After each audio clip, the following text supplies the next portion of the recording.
Cumulative frequency histogram is very, very easy if you already have a frequency table. We have a frequency table already, so it'll be very, very easy. If you don't already have a frequency table, it's not very, very easy because you first have to come up with the frequency table. But then once you have that frequency table, it'll be very, very easy. All right, so it really is just a matter of getting to the point where it's easy. So what we're looking to do is come up with a cumulative set of x values, so I'll just abbreviate it as CX, and a cumulative set of frequencies that we'll abbreviate as CF.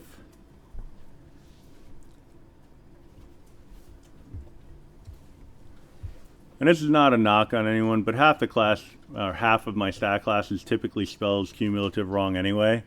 So the abbreviation is the way to go, even though it's spelled right there. They figure out a way. So I'm just saving you from the judgment that comes from making a spelling mistake when the word is written right in front of you. Yeah. That being said, I do it all the time, so it's fine. So what we're going to do is we're going to accumulate x intervals, and we're also going to accumulate frequencies. All right. So basically, what I'm doing is I just kind of have to imagine that there's a hat or a bag or whatever, and in that bag you have little cards, and those cards each have one of these intervals written on it. All right. So one card has 0 to less than 20, another card has 20 to less than 40, and so on. Right? And so as you withdraw a card from a bag, you're accumulating intervals. All right? That's really what's happening, except the exception is that we're accumulating them in order, all right, in numerical order. All right? So what I'm going to assume is that the first card that I draw from that bag is this card with this information on it. All right? So I'm going to put that in my collection. All right? You could think of cumulative frequencies as collected frequencies, all right, or collected intervals. So I just collected the interval of 0 to less than 20 and the corresponding frequency of 2. A good looking 2 right there. Yeah. Then I'm going to collect the next interval to go along with it. All right, so adding the 20 to less than 40 to my collection means that now instead of going from 0 to less than 20, I'm really going from 0 to less than 40. All right, because I've collected both of those intervals. I don't want to write them separately. That doesn't make sense. I want to write it concisely. So when I put those two intervals together, I get a single interval that spans from 0 to less than 40. All right. And I've also collected an extra frequency value. I started off with 2 frequency values. Now I collected an additional one, so I got a third one. All right, so I'm up to 3. All right, so now I'm going to collect a third interval. So into my collection going from 0 to less than 40, I'm now incorporating the 40 to less than 60. So that means that I'm really going from 0 to less than 60. But I'm also incorporating that additional frequency value of 4 to my collection. I had 3. Now I'm going to have 4 more, so I'm up to 7. You know, like there's shortcuts to all this stuff, but I'm taking it step by step here so you get an idea of where these values are coming from. In the end, what people have kind of walked away with is, okay, so you're rewriting the X column and you're just making the low number 0 every time, and then you're just adding the additional values in the frequency column. It's like, okay, that's fine. I don't know if that means you understand it, but I mean, you'll get stuff right that way, and you know that's also a priority. So I'm going to collect the 60 to less than 80. So that means that instead of going from 0 to less than 60, I'm now going from 0 to less than 80. Now I have 3 more to add to my collection of 7. So now I'm up to 10.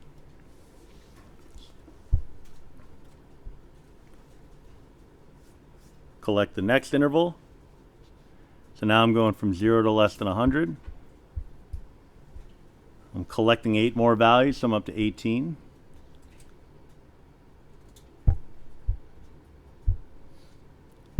And then last but not least, I'm going from 0 to less than 120, collecting the 2 remaining values, getting me up to 20. All right. The total number of values in your data set should correspond to the sum of your frequency column, but also should correspond to the final entry in your cumulative frequency table. All right. So not bad. I mean, there's a methodology to it, but not bad in terms of carrying out the process. Even easier to create the graph, because all I'm going to do is do pretty much what I did for a frequency histogram, just with these values and these labels. All right. So, you know, let me just zoom so I can actually see.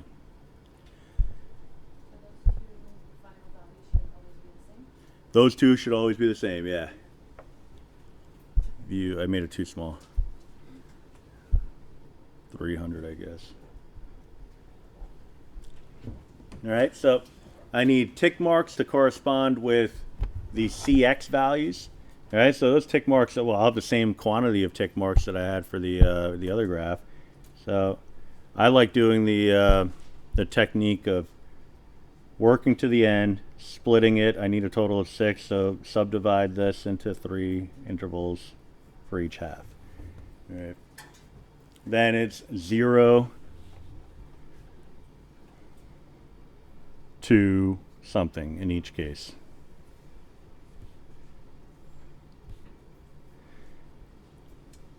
If you're the forgetful type of person, I recommend doing it this way, because the number of times people end up just rewriting the same intervals that they did for the frequency histogram is just too numerous to account for. So 0 to less than 20, less than 40. I feel like you can write it quicker this way. At least that's what I told myself in detention.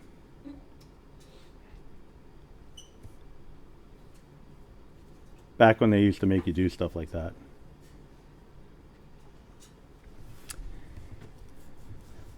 I didn't have to do it on a chalkboard like Bart Simpson, though. It's pencil paper. I will not curse at my teacher. I will not curse at my teacher. I had to write the specific thing that I said, though, which I can't say. Yeah, there's a video involved, internet, you know, it's like a whole issue. Things tend to go viral.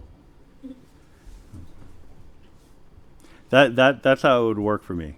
Like, none of my math videos will ever go viral, but the one where I tell you the story about how I cursed out a biology teacher in 10th grade, that'll be the one that goes viral. So.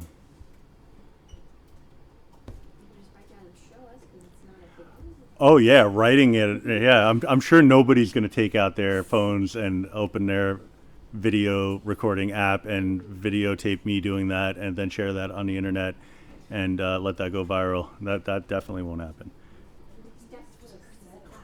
Or record it and keep it safe in the event that you get a bad grade.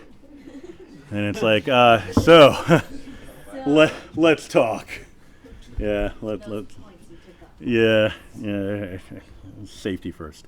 So I want to go up to 20.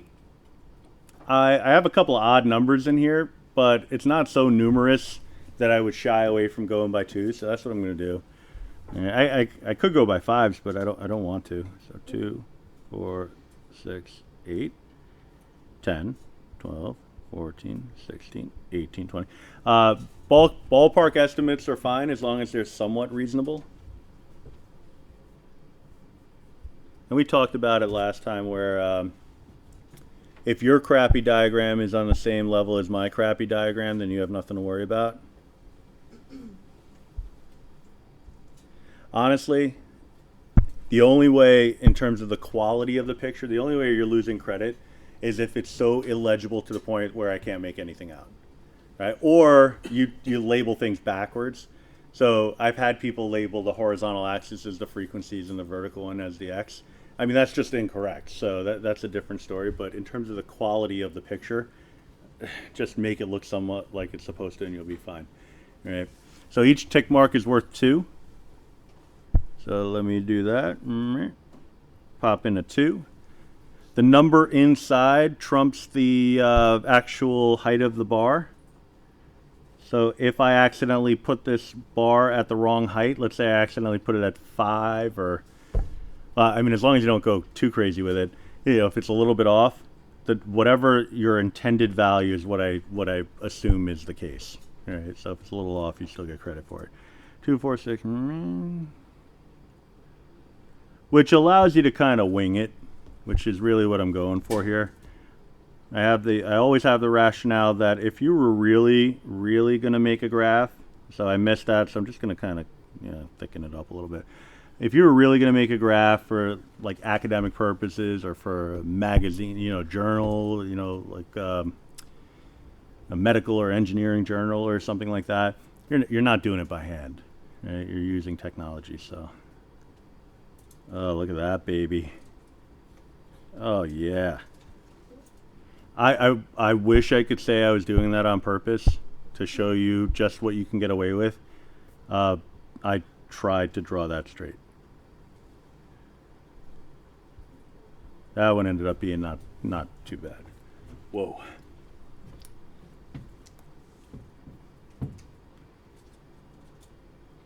Yeah. So I mean, that's what a cumulative frequency histogram looks like.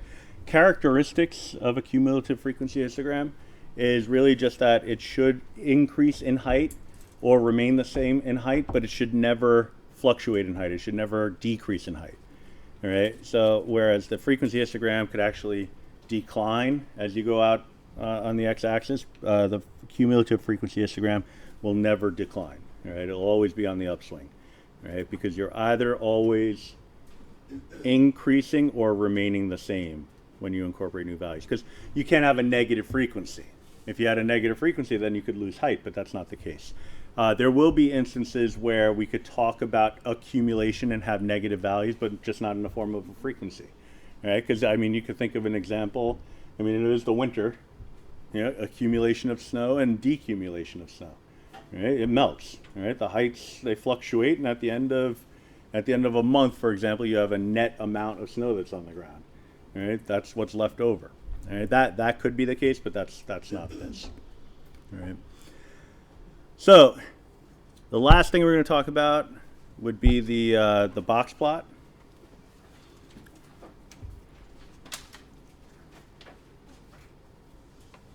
It's very straightforward. It's strictly calculator based. I mean, it doesn't have to be, but we're going to make it strictly calculator based.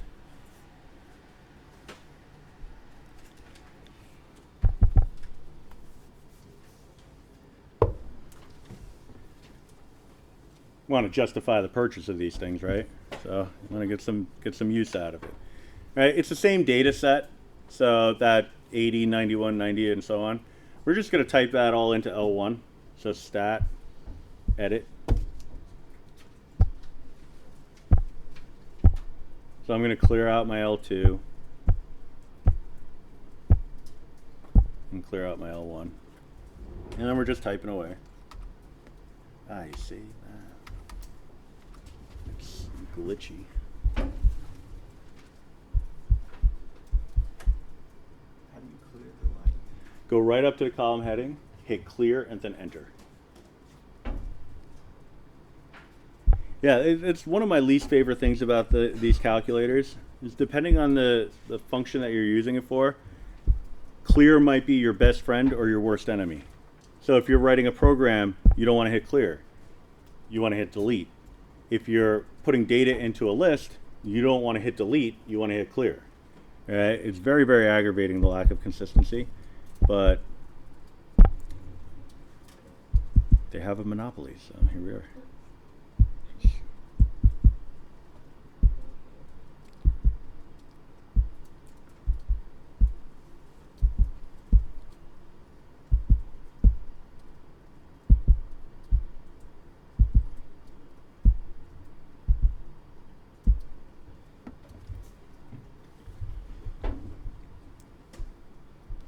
as we move forward, I mentioned this before, one of your biggest challenges is just going to make sure that you typed in the data correctly.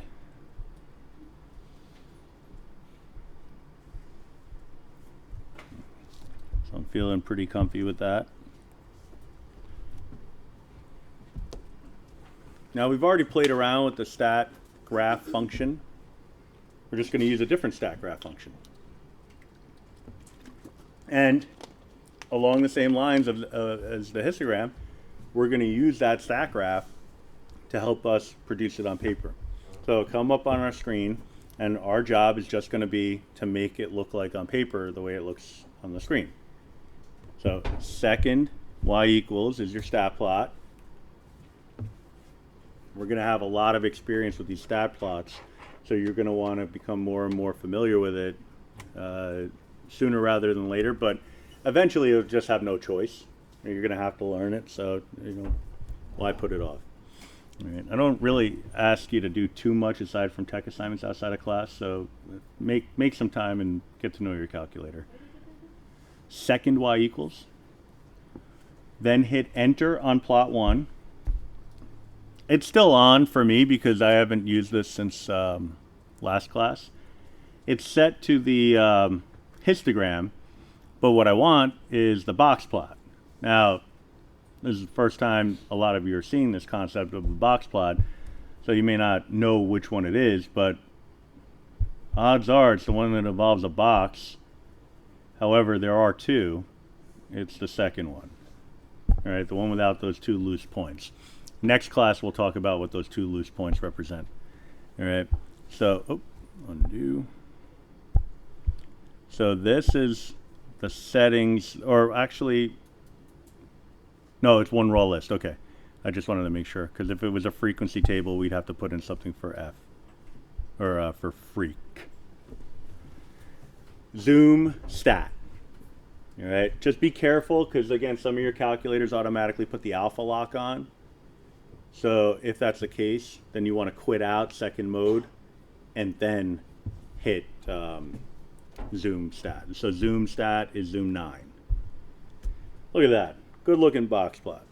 All right, so again, all you have to do is just take a screenshot of your work. I did zoom 1. That'll sometimes work. It won't always work. Yeah. It just worked out that the scale for these values are not that bad. Zoom top center. Zoom stat, zoom 9. Zoom key followed by the 9 key. Yeah, so there's no way to, like I said last time, you can't just print this out. You can't do a screenshot. You can't do that. We got to get this on paper. Right? So what I need is a scale, and then I want to plot these points. Right? But you don't want to estimate the points. I want to have the actual values.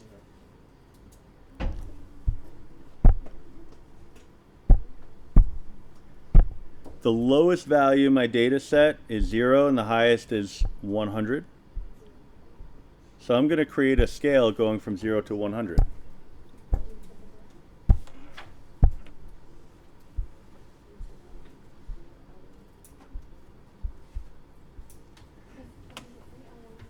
And I'm going to break that interval up in even increments. So here's my 50.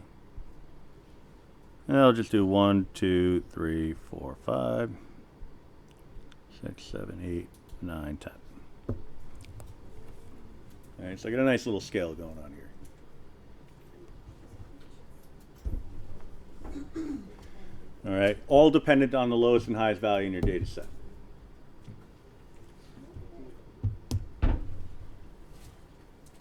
Still jammed up?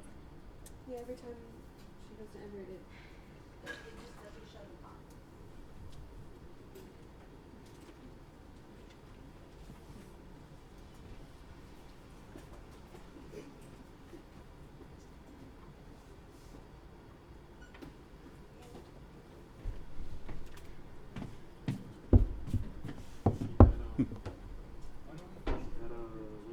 Say it again?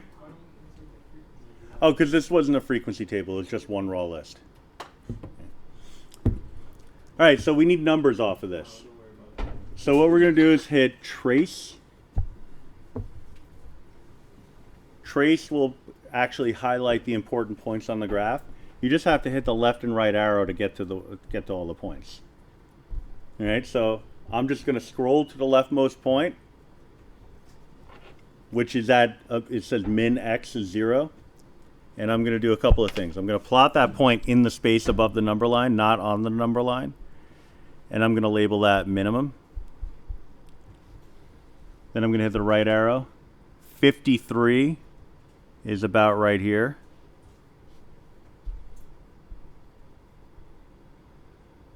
All right, that is, and I'll just identify, because the minimum was obvious. That was a 0. 53 is not quite so obvious, so I'll just kind of tuck that in there. That's my Q1. Hit the right arrow again, brings us to the median, which I'd have to estimate is about right there, 77.5. Plot a point in space above that. Hit the right arrow again, gets you to 90.5, ballpark it right about here.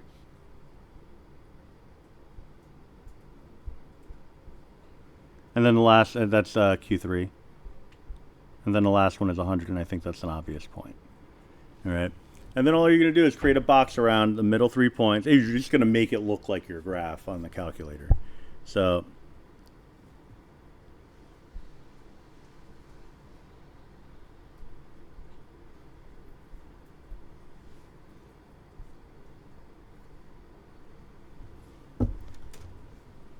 and that would be your box plot, properly labeled with an appropriate scale.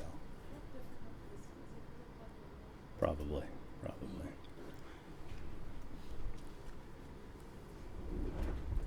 All right.